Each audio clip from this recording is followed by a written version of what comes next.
You're listening to Tackling the Taboo, a journey of self-discovery through Black love. This is DJ Dupsie. Hello, this is DJ Tsitsiki. This episode kicks off a special Taboo Tidbit miniseries entitled Food as Medicine.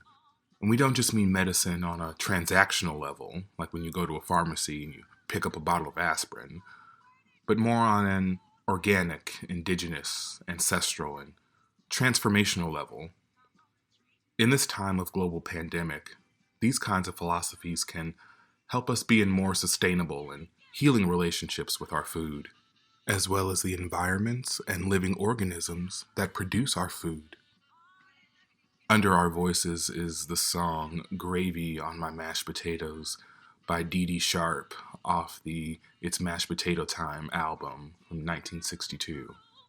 Let's dive on in with DJ Tsitsiki.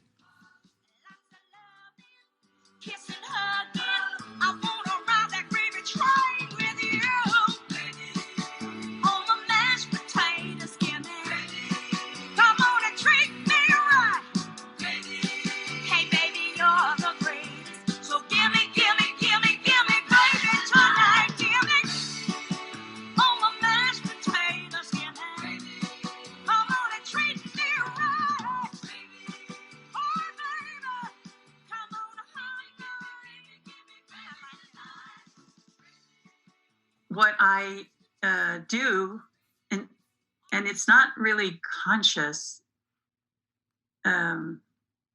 is I talk to my food, and sometimes out loud, and I compliment my food.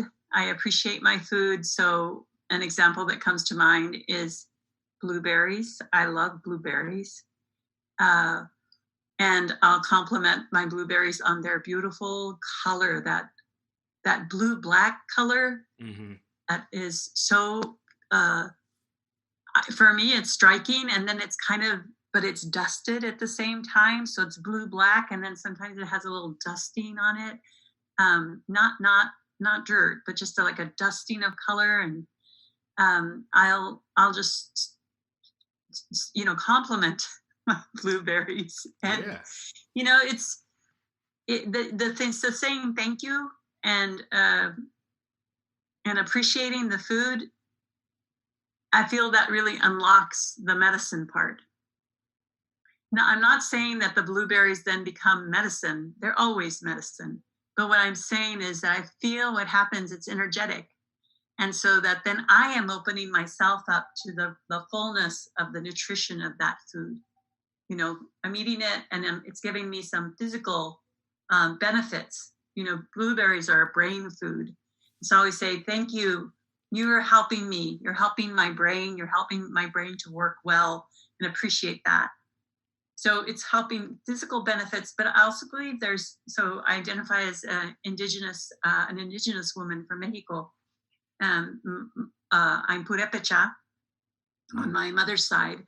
And so from my indigenous spiritual beliefs, that we also have that spiritual connection with food. So energetically, the blueberries, I'm opening myself up so that the blueberries can really help me. And I feel it's the same for other food when I eat especially food that I have connection to, for example, corn. So corn is a really significant food for indigenous peoples, for my peoples. Corn was born in Mexico. Corn is a result of thousands of years of the people in the corn working together. Corn was originally a grass, a native grass. And through the give and take of people and corn over thousands of years, it became what we have today. And so that's why we say that the people are the corn and the corn is the people. And that we're like the same thing. We're kin. We have a kinship with corn. And so how do we develop that kinship with food, right? So that we're intentionally having a relationship, which is harder to do if you're buying just processed food at the grocery store. And especially if you don't know where that food comes from, and you don't think about who has labored to bring that food.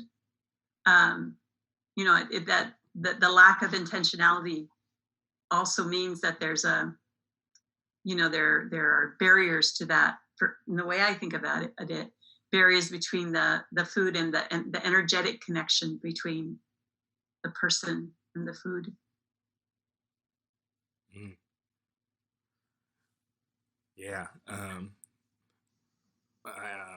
That last bit you just said about, the intentionality.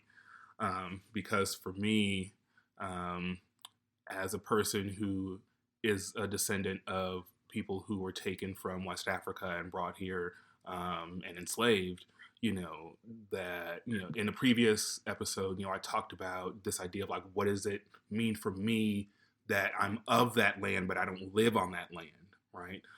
So there's a kind of spiritual and geographical disconnect, right? That's been forced upon me. And so for me, it's, really been that journey of just not only just learning about where I come from in terms of my DNA, which that's a start, but, one of the first places I went to after I learned, a bit about my genealogy was, first place was, spiritual and faith beliefs, right?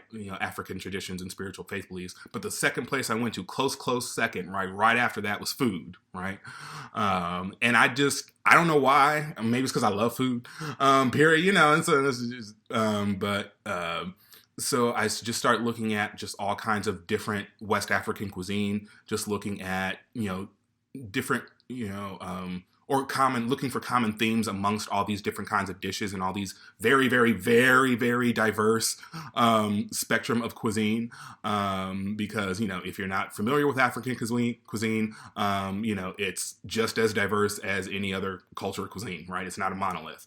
And it can't be, but it can be, unfortunately, in a capitalist context, be reduced to its lowest common denominator for a profit. And so for me, having to do all these kind of twists and turns and leaps and just, making connections on my own in some regards, it's just finding, okay, what did my ancestors do when they were on that land, and what is the equivalent that I can do here? And so part of when you were talking about that intentionality is, I just started, taking note of stock, fruits and vegetables and like, good things like that, I enjoy eating, that I just eat without thinking about it. But what I did is I, put the nutrition facts and what it does for my body. I, posted it on the wall in my kitchen. So that way, every time either I take a bite of something or when I go grocery shopping, I look at that and I say, okay, I'm getting, boosting my immunity here with my lemons, and I'm getting anti-inflammatory here with my bananas. And I'm getting, this from the potatoes, and I'm getting this from the garlic. And so I remind myself, all the time. In that way. And another weird thing that I do, I don't think it's weird, but it's just, like you were saying, being intentional and understanding where your food comes from, is that with my produce, I, and I've seen this around other places too, where people decorate like lamp posts with produce stickers.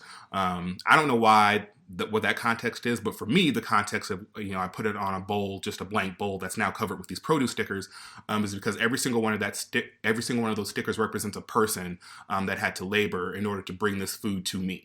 And so every time I look at that bowl and every time I put another sticker there, it's a reminder of where this food really comes from and who is offering themselves, whether it's rain, fire, flood, sleet, who's offering themselves to bring this food to me in this place, given the work I did or didn't have to do to get it myself. And so that's a short kind of tidbit on all that's going on in my head when I think of food as medicine. Again, because of, all the rabbit holes I have to jump down to try and fill in my own history. But for me, I guess that's exciting. Thinking of those rabbit holes as like big water slides. It's like, where's this going?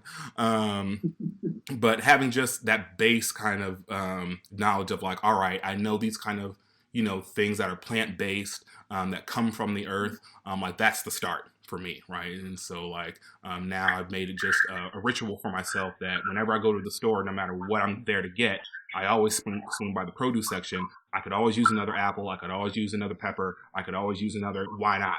It's there. And again, recognizing and giving thanks for the plants and the people and all the microorganisms that made this food possible.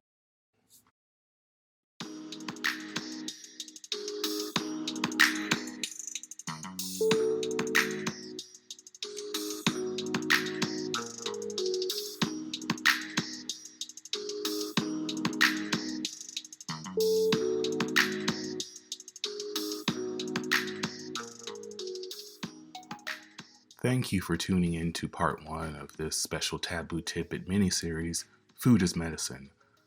We'll circle back to this conversation a little bit later in our season, but our next episode will jump back into our storyboard convention.